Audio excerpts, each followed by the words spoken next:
नमस्कार दोस्तों, स्वागत है आपका हिंदी नॉलेज शो में। तो दोस्तों, वीडियो की शुरुआत में ही मैं आपसे रिक्वेस्ट करना चाहूँगा कि इस वीडियो को प्लीज़ अंत तक जरूर देखिएगा, क्योंकि इस वीडियो में मैं ना सिर्फ आपको इस नए XB वेपन के बारे में बताऊंगा, बल्कि भारत की चीन की जो इतनी बड़ी नौसेना है उसे बीट करने की क्या नई रणनीति है वो भी बिल्कुल सिंपल आसान भाषा में समझाने वाला हूं।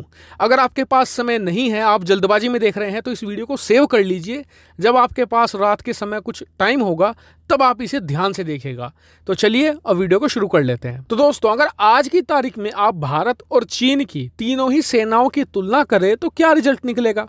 बस शुरुआत करते हैं थल सेना से। भारत को वहां पर कोई टेंशन लेने की जरूरत नहीं है। भारतीय थल सेना बड़ी इजीली चीन की थल सेना को काउंटर कर जाएगी। लेकिन बात करें वायुसेना की, तो वहां पर भी भारत को कुछ खास टेंशन लेने की जरूरत नहीं है। भारत के पास राफेल, सुखोई 30, मिराज जैसे बहुत ही अच्छे और बहुत ही अच्छी क्वालिटी वाले हथियार मौजूद हैं। इसके अलावा भारत आने वाले समय में बहुत ही अच्छे हथियारों पर काम भी कर रहा है, जैसे कि हम एमका लड़ाकू विमान बना रहे हैं जो स्टेल्थ होगा। इसके अलावा हम तेजस MK2 बना रहे हैं, टेड BF बना रहे हैं, ओरा बॉम्बर का हमारा प्रोजेक्ट चल रहा है। तो वहां पर भी लॉन्ग टर्म में भी कोई इशू नहीं है। लेकिन जब बात आती है नौसेना की, तो ये बात आपको माननी पड़ेगी कि कहीं ना कहीं भारत पिछड़ता है। मैं आपको उदाहरण देता हूं कि चीन के पास आज की तारीख में करीबन 71 पनडुब्बियां हैं।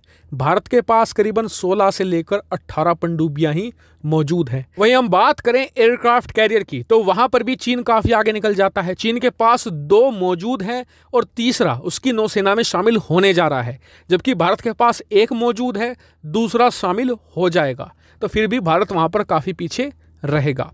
ऐसे में भारत को यहाँ पर बहुत ही तेजी से इंप्रूवमेंट की जरूरत थी और इसके लिए भारत ने 2 रणनीति यहाँ पर बनाई। सबसे पहली थी क्वालिटी की रणनीति, यानी कि हम चीन की जो क्वांटिटी है, यानी कि जो संख्या बल है, हम उसे अपनी क्वालिटी से बीट कर जाएंगे।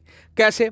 हम ऐसी पनडुब्बियां बनाएंगे जो एक ही पनडुब्बी 4 चीनी पनडुब्बियों को मार गिराएगी। जैसे कि चीन के पास भले ही 70 पनडुब्बियां हो, लेकिन उनमें से ज़्यादातर 90% पनडुब्बियां डीजल इलेक्ट्रिक सबमरीन्स हैं। ऐसे में उनका तोड़ है न्यूक्लियर पनडुब्बी, यानी कि परमाणु पनडुब्बी, और भारत ने ऐसी बनानी भी शुरू कर दी है। भारत के पास already INS Arihant, INS Arighaat जैसी पनडुब्बियां शामिल हो चुकी हैं और बहुत ही जल्द 6 और परमाणु पनडुब्बियां भारतीय जंगी बेड़े में शामिल हो जाएंगी। ऐसे में भारत ने यहाँ पर क्वालिटी से अपनी चीन की जो क्वांटिटी है, संख्या बल है, उसे यहाँ पर खत्म कर दिया है।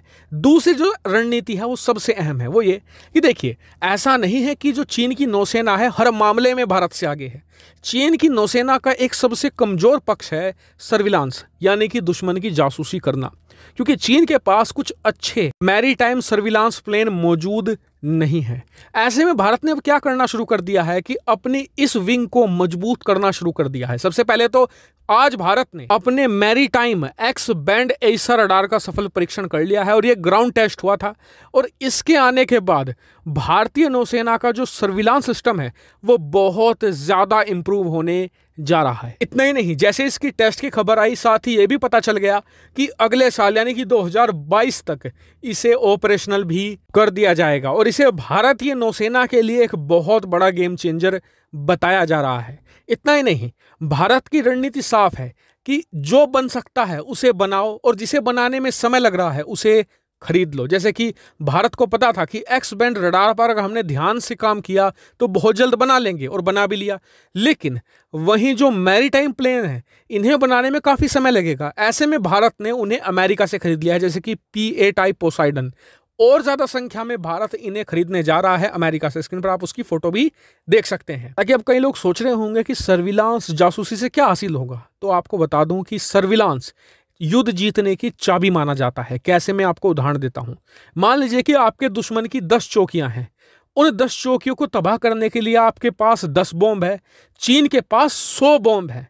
लेकिन अगर आपका सर्विलांस चीन से बेहतर है तो वो आपको बिल्कुल एग्जैक्ट लोकेशन देगा उन 10 चौकियों की। ऐसे में भारत सिर्फ 10 बॉम्ब से ही उन 10 की 10 चौकियों को तबाह कर देगा। वहीं चीन के पास जहां सर्विलांस बेहतर नहीं है, उसे लोकेशन पता ही नहीं चलेगी, वो 100 के 100 बॉम्ब गलत जगह गिरा देगा। और इससे आप समझ सकते हैं कि सर्विलांस के जरिए ना सिर्फ आप अपनी सेना की एफिशिएंसी बढ़ा सकते हैं, बल्कि आप युद्ध के दौरान का जो खर्चा है उसे भी काफ़ी कम कर सकते हैं। और इतना ही नहीं, आपका सर्विलांस अगर हद से ज्यादा बेहतर है तो आप अपने दुश्मन का नेक्स्ट मूव क्या होगा वो भी पता लगा सकते हैं। इस उदाहरण से आप समझ चुके होंगे कि क्यों सर्विलांस को चाबी माना जाता है युद्ध जीतने की।